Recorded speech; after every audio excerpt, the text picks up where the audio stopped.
CJP ఆందోళన విరమణ సరే, మరి సోమవారం నుంచైనా పార్లమెంటు సజావుగా సాగేనా? కీలకమైన బిల్లులు సభలో ప్రవేశపెట్టే పరిస్థితి ఉంటుందా? ఎన్నాళ్ళు నీటి పేపర్ లీకేజీ, విద్యార్థుల ఆందోళనలతోటి పరిస్థితి అట్టుడుకుపోయింది.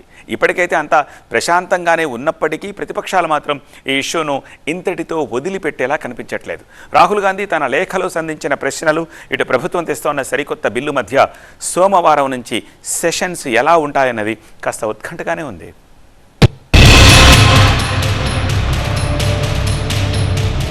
దేశ రాజధానిలో చెలరేగిన విద్యార్థుల నిరసన జ్వాలలు పార్లమెంట్ వర్షాకాల సమావేశాల్ని ఇన్నాళ్లు కుదిపేశాయి.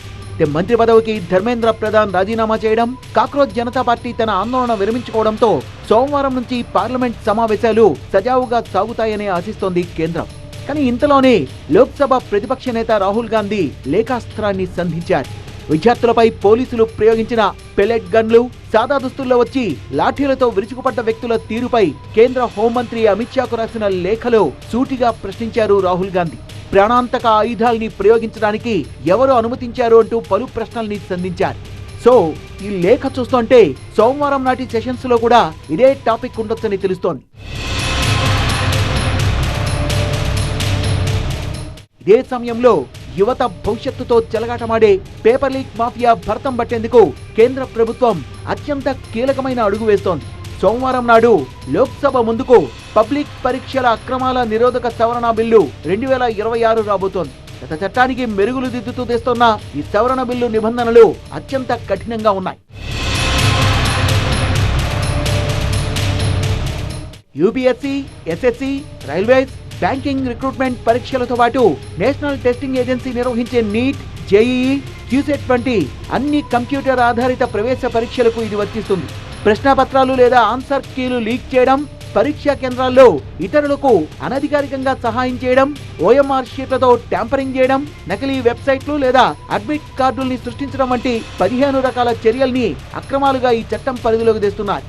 పరీక్షలు రాసే అభ్యర్థులు, విద్యార్థుల్ని శిక్షల పరిధి నుంచి మినహాయించారు.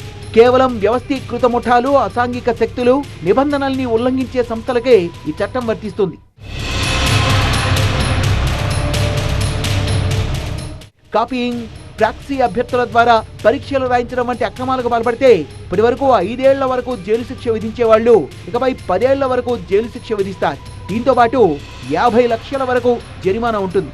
ప్రశ్నపత్రాల లీకేజీలు, వ్యవస్థీకృత అక్రమాలకు పాల్పడే పెద్ద ముఠాలు, లీగ్ గ్యాంగుల నుంచి గరిష్టంగా 10 కోట్ల రూపాయల వరకు భారీ జరిమానా వసూలు చేయనున్నారు. అంతేకాదు, కేసు నమోదైన 2 నెలల్లోనే దర్యాప్తు పూర్తి చేసి ఫాస్ట్ ట్రాక్ కోర్టుల ద్వారా 3 నెలల్లోపే తుది తీర్పు వచ్చేలా సత్వర న్యాయం అందించే నిబంధనల్ని బిల్లులో పొందుపరిచారు. ఈ కీలక బిల్లును ప్రవేశపెడుతున్న సమయంలో ప్రతిపక్షాలు ఎలా రెస్పాండ్ అవుతాయో చూడాలి. వైపు హోంమంత్రి జవాబుదారీతనంపై ప్రతిపక్షాల నిలదీత, మరోవైపు పేపర్ లీక్ ముఠాలపై ఉక్కుపాదం మోపేలా సరికొత్త బిల్లు రూపకల్పన. ఈ 2 విభిన్న పరిణామాల నడుమ సోమవారం నాటి పార్లమెంట్ సమావేశాలు కేవలం సజావుగా సాగడం మాత్రమే కాదు, దేశ రాజకీయాల్లో అత్యంత వాడీవేడి చర్చలకు వేదిక కాబోతున్నాయి.